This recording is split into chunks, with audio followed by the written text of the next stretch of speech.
Sinisisi nyo kami na binoto namin si Bongbong. Sinasabi ninyo na kasalanan namin kung bakit siya nanalo. Totoo naman yun, kami ang dahilan kung bakit siya nanalo.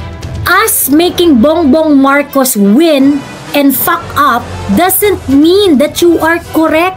Si Pinoy nga, ganun rin naman yung nangyari. Pumalpak si Pinoy ng bonggang-bongge. Nanisi ba mga Duterte supporters dun sa mga taong bumoto kay Pinoy? Hindi. Because that's just how the cookie crumbles. Hindi yun kasalanan ng bumoto. Kami ang naloko dito eh. Why are you victim blaming here? Bakit hindi nyo awayin yung tao na hindi ginawa ang kanyang pinangako? Parang for you to say na mali yung binoto natin, mali yung binoto natin. Ang kapal ng mukha ninyo to think that voting Lenny is the right vote. Delusional kayo dun sa part na yon. Kaya kami galit ngayon kay Bongbong Marcos dahil ang kanyang mga policy is very very similar doon sa plataforma ni Lenny. Ano ba yung plataforma ni Lenny? Di ba nangako yan nung eleksyon na sangkaterbang ayuda? Palalawakin ang mga ayuda, ayuda sa mga walang trabaho, ayuda sa mga kinemi-kinemi. O, di ba yun yung mga ano? AKAP, AIX. Kaya kami buwisit na buwisit kay Bongbong Marcos kasi yung mga policies ni BBM ngayon is very very similar to the intention of Leni Robredo. Leni Robredo, tuta ng Amerika. Bongbong Marcos, tuta ng Amerika. So ngayon, nag-iilusyon kayo to say na si Leni ang tamang boto. Leni Robredo is a clear mistake. Si Bongbong Marcos is a mistake na nakatago, nagmaskara. Kaya nga kami nabudol kasi tinago niya yung intention niya. Kayo, straight up, bumoto ng bobo. Pagdating ng eleksyon, you are only limited on who's available. Number 1 si BBM, pangalawa si Lenny. So, pag sinabi niyong mali ang binoto, are you saying Lenny is the right vote? Wrong vote din si Lenny! Parehas lang sila ng policy The policies of Leni Robredo and Bongbong Marcos currently are the same! So, ibig sabihin, pag naging presidente to si Lenny, malamang sa malamang, gusto rin namin mag-resign yan. Inaaraw-araw namin siya sa accountability at accountability at ownership ng kanyang mga kasalanan na hindi nyo naman kami sinasamahan kasi ang inuuna ninyo, sinisisi nyo kami. At dahil galit kayo sa mga Duterte, kahit anong linaw ng korupsyon na nangyayari ngayon, you'd rather stay silent, you'd rather tolerate the corruption that is happening, the trillion corruption that is happening right now. Wag lang maging presidente si Inday at mag-benefit sa constitutional succession. So what kind of Filipino are you, Rica Peralejo? You're not pro-Filipino. You are just pro-yellow-pink and your agenda to rise to power. Tinatanong namin kayo dun sa dati nyong lugar, asa na yung paninindigan nyo? Kasi sa totoo lang, kayo rin naman ang may kasalanan kung bakit nakabalik tong mga Marcos For 39 years, hindi nyo nilinaw ang kanilang mga kasalanan. Marcos, magnanakaw, wala kayong napakulong. Hindi nyo ginalingan ng pag-prosecute sa mga Marcos. So kayo rin ang nagbigay ng way. Kung kunwari, dating-dati pa lang after 1986, naglitis kayo, napakulong nyo yung mga yan, nabawi nyo lahat ng mga yaman and whatnot. Kung ginalingan ninyo ang pag-run after dito sa mga Marcoses na to, hindi na to makakabalik sa power anytime. Kaso hindi nyo ginalingan. So kayo rin ang may kasalanan dyan. Pagkatapos, itong mga Marcos na corrupt, na sinasabi ninyo, unfortunately, yung tatay, corrupt pero may vision. Kayong mga yellow, corrupt pero wala kayong vision. So natalo kayo sa lasting legacy ng senior. Yung senior may mga projects na hanggang ngayon napapakinabangan. Ang mga yellows, corrupt, 30 years kayong naghari sa Pilipinas, wala kayong legacy. Nadali kayo nung corrupt na magaling mangurap. Kaya nanalo yung mga Marcos. Pares kayong corrupt Corrupt kayong mga yellow, corrupt yung mga Marcos. Ang lamang ng mga Marcos, meron silang lasting legacy. Kayong mga dilaw, wala. Ang legacy ninyo, whining. Ang legacy ninyo, smear campaign. Ang legacy ninyo, pakikipag-alyado sa CPP, NPA, NDF. So do not talk about, maling boto, maling ganyan-ganyan, ineme. Kayo ang tunay na may kasalanan kung bakit nakabalik ang mga Marcos sa pwesto. Kayong mga dilaw. Kasi you weren't able to prosecute them at the earliest opportunity. Kung nilampasan ninyo yung achievement ng matandang Marcos, yung isa nating LRT kay Imelda pa yun. You yellows, you suck so bad. That is why nanalo ang mga Marcos. So tigil-tigilan nyo kami na hindi ba, TDS kasi pinoto, ineme, ganyan. Oo, talaga. Kasi between yellows at saka mga Marcoses, ganun kayo kabulok. Between yellows and the Marcoses, nalamangan kayo ng mga Marcoses ng dalawang paligo. Tayo lang kayo sa kurakot Tayo lang kayo sa pambobobo sa mga Pilipino eh. Kaso yung isa may naiwang legacy, kayo wala. Ngayon, there is a huge integrity test among yourselves. Bakit hindi nyo masabi ang Marcos resign? And the explanation is very simple. Because you do not really care about corruption. What you are interested in is to have an opportunity na makapangurakot ng 1 trilyon din para sa sarili ninyo. Hindi kayo galit sa korupsyon. Kasi kung galit kayo sa korupsyon, napakulong nyo na yung mga Marcos noon. Hindi nyo nga napakulong eh. Hindi kayo galit sa korupsyon. Galit kayo kapag hindi kayo kasali dun sa korupsyon. Pag di kayo nakikinabang dun sa korupsyon. But what is the wisdom between Marcos Duterte walang pinag-iba? Wala siyang wisdom, okay? Kaya nila sinasabi na Marcos Duterte walang pinag-iba kasi kung kunwari ikaw ay yellow-pink, sa perspective nyo, wala talagang pinag-iba ang Marcos at mga Duterte kasi parehas yan na hadlang sa inyong pangarap na makamtan ang kapangyarihan. Sagabal ang mga Marcos at mga Duterte sa inyong quest to power. But if we are going to remove your political agenda, malaki po ang pinagkaiba ng mga Marcos at ng mga Duterte. Especially ni Inday Sara at saka ni Bongbong Marcos. Si Bongbong Marcos, nangako, binola, binudol ang mga Duterte supporters and that includes Inday Sara na itutuloy niya ang mga nasimula ni PRRD. Hindi yon ginawa ni Bongbong Marcos. Si Inday nanindigan doon sa agenda ng kanyang plataforma noong panahon ng eleksyon at hindi yun binago. Hindi siya nakisama sa mga tao sa House of Representatives. Hindi siya bumigay kahit inaaway na siya ng lahat. Hindi siya nakisama. Hindi siya nakihati sa kurakot. Ginawa niya ang trabaho niya according dun sa alam niyang best kung paano gawin ang trabaho niya. Kinall out niya lahat ng katiwalian na nakikita niya under BBM administration. So hindi po parehas ang Marcos at Duterte. Lahat ng nakitang ni Inday Sara na maling policies ni Bongbong Marcos, kinall out niya. So paano sila magiging magkapareho? Hindi po sila magkapareho. Higit sa lahat, nilabanan ni Inday ang 2024 budget at ang 2025 budget. Kasi doon sa 2023 budget pa lang, nagduda na siya. Kaya nung nakita niya na ang 2024 budget ay bababuyin ulit, ayawan na. Si Inday consistently pinangatawanan ang kanyang paniniwala. Si Bongbong, hindi. So, wag niyo po kaming binobola sa inyong kaputahan na Marcos Duterte walang pinag-iba. When you are saying na walang pinagkaiba ang Marcos at mga Duterte, you are talking about your political agenda. That's all about it. Magkapareho ang Marcos at Duterte sa inyo kasi wala kayong space. Pag nandyan ang Marcos at Duterte, wala kayong space sa power. Yun lang yun. Pangalawa, hindi nyo masabi ang Marcos resign at ang ginagawa ninyo ay sinisisi kami na binoto namin si Bongbong Marcos. Dahil may 31 million votes si Bongbong Marcos and large part of the 31 million votes are the Duterte supporters. Nung eleksyon, si Bongbong Marcos ay binoto ng mga Duterte supporters kasi pinangako niya yung gusto ng mga Duterte supporters. Ngayon, nung nalaman ni Inday na putang ina, malabo pa sa sabaw ng positub na gawin niya yung pangako niya. At nung nalaman na rin ng mga Duterte supporters na gano'n na nga, now there is really no chance na gagawin ni Bongbong Marcos ang mga pinangako niya nung eleksyon, siningil namin si Bongbong Marcos. And that is the nature of election. That is the nature of putting a person in power. Di ka talaga nakakasigurado dyan. Si Pinoy nga, ganun rin naman yung nangyari. Pumalpak si Pinoy ng bonggam-bongge. Nanisi ba mga Duterte supporters dun sa mga taong bumoto kay Pinoy? Hindi. Because that's just how the cookie crumbles. Hindi porket nanalo si Bongbong at kami ang nagpanalo at nag-fuck up si Bongbong sa trabaho niya, hindi ibig sabihin nun kasalanan namin yun. Kasalanan yun ng politiko na nag-fuck up. Hindi yun kasalanan ng bumoto. Kami ang naloko dito eh. Why are you victim blaming here? Bakit hindi nyo awayin yung tao na hindi ginawa ang kanyang pinangako?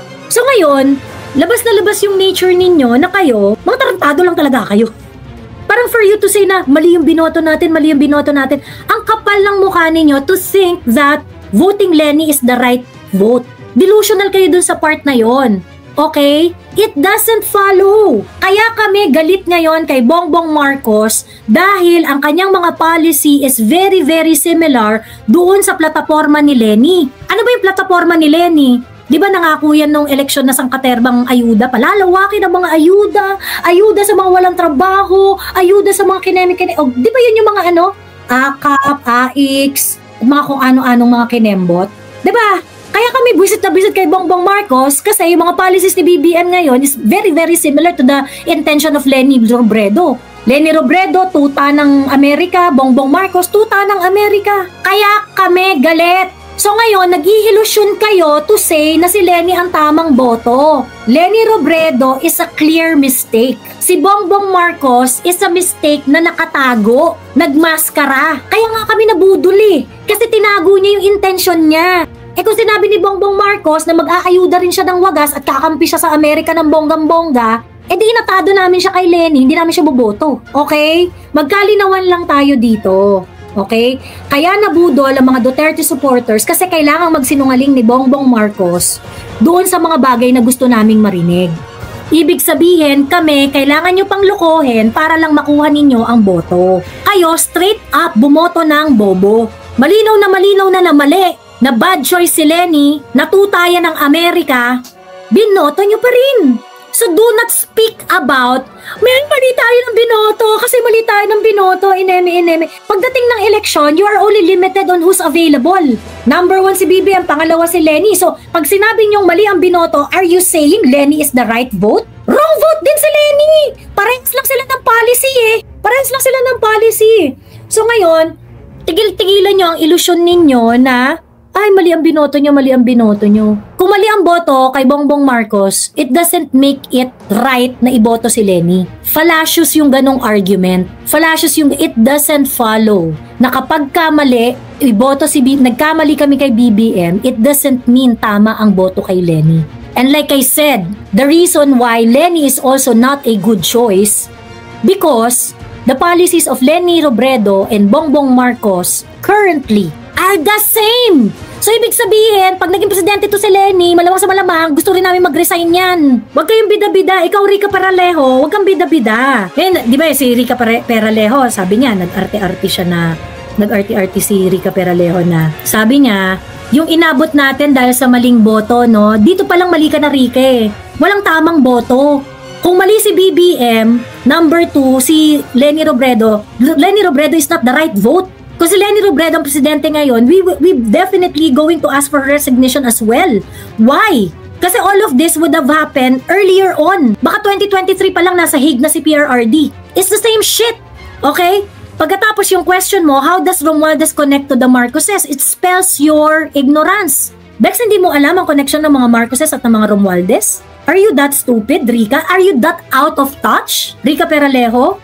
And how can I talk about pagnanakaw without discussing the OG ill-gotten wealth? Well, then discuss it. Hindi mo alam na ang mga Romualdez ay isa sa mga tagapagtago ng ill-gotten wealth ng mga Marcoses? Lastly, how can we question the president if it gives power to the VP, who is also the OG reason their team won last presidential election? You're still hung up on the election.